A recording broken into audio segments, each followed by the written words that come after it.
Bonjour à tous, ici Dragoslav pour Long Island TV. Nous nous retrouvons actuellement sur la place de Kavala où un membre de la sécurité civile a été frappé par une puissance divine. En effet, monsieur Swarovski, ici présent, suite à sa chute, le membre de la sécurité civile, juste par un simple toucher du doigt, a réussi à le réveiller, à soigner toutes ses blessures et notamment à stopper les saignements. Il a aussi soigné la diarrhée de monsieur Swarovski.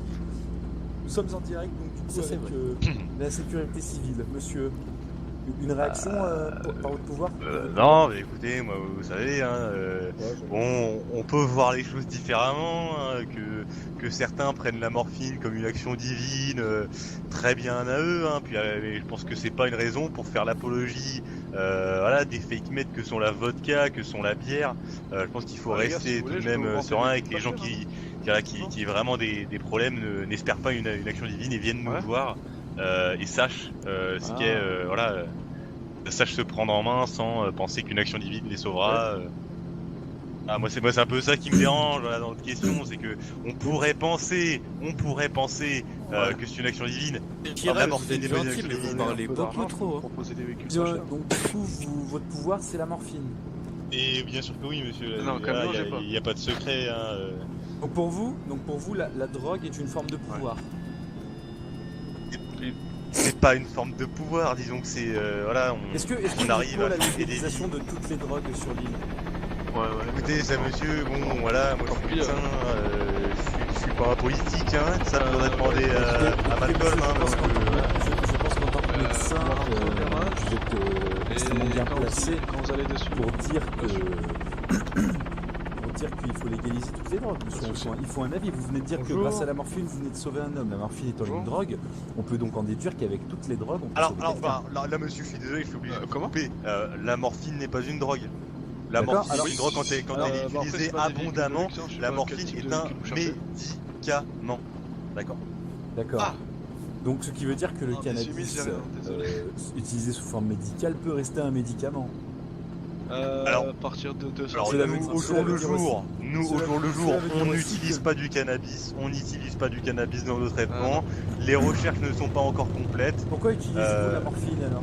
Est-ce que l'apparition de la morphine en 1930 a une liaison avec la disparition et la... J'ai vraiment pas en dessous de 200 000. L'illégalisation du cannabis, lui aussi effectuée en 1930. Est-ce que le cannabis est pour vous un moyen, plus naturel que la morphine pour apaiser les douleurs? Alors bon, monsieur, déjà, je suis désolé de vous le dire, mais le cannabis, sous les formes dans lesquelles les gens l'utilisent, a rien de plus naturel que la morphine. D'accord. Donc selon vous, il vaut mieux un produit fabriqué en laboratoire avec de nombreux composants chimiques plutôt qu'une plante qui pousse tout simplement dans un pot en terre. Non, monsieur, ce que je vous dis, c'est qu'il vaut mieux. Pour vous, c'est plus naturel de faire pousser une plante en laboratoire. Monsieur, vous voulez. Monsieur, je comprends votre point de vue. Est-ce que vous pensez que tout ce qui est naturel est bon? Monsieur. Oui, monsieur. Vous pensez que tout ce qui est naturel est bon? Combien? Monsieur. D'accord, écoutez, monsieur, je vous laisse aller travailler à la oil, aller chercher des pétroles qui sont trouvés naturellement dans le sol et avoir des étourdissements à longueur de journée. Nous, toute la journée, on va à la oil pour des malaises, pour des gens qui ont inhalé des vapeurs de pétrole et qui pourtant sont naturelles. Alors moi, ce que je veux vous dire, c'est que certes, la morphine est faite à partir de synthétisation faite en laboratoire, mais ça veut aussi dire que c'est un produit qui est contrôlé. Donc pour vous, c'est un produit qui est contrôlé. Et pourquoi des gens meurent alors sous l'effet de la morphine? Pourquoi on peut faire une overdose de morphine et pas une overdose de cannabis? Allez-y, votre réaction s'il vous plaît. Bon, alors déjà, je vais vous stopper de suite. On peut faire une overdose de cannabis. D'accord. Alors ensuite, on peut faire une overdose d'eau.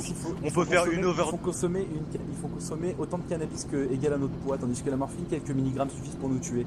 Monsieur, est-ce qu'un surdosage de morphine est plus dangereux qu'un surdosage de cannabis selon vous? surdosage de morphine est plus dangereux qu'un surdosage de morphine, je Dans ce cas- vous l'accorde. C'est pour ça que la morphine n'est pas légalisée et que la morphine est seulement dans des mains de professionnels comme les agents de la sécurité civile et les agents formés de la police. D'accord, monsieur.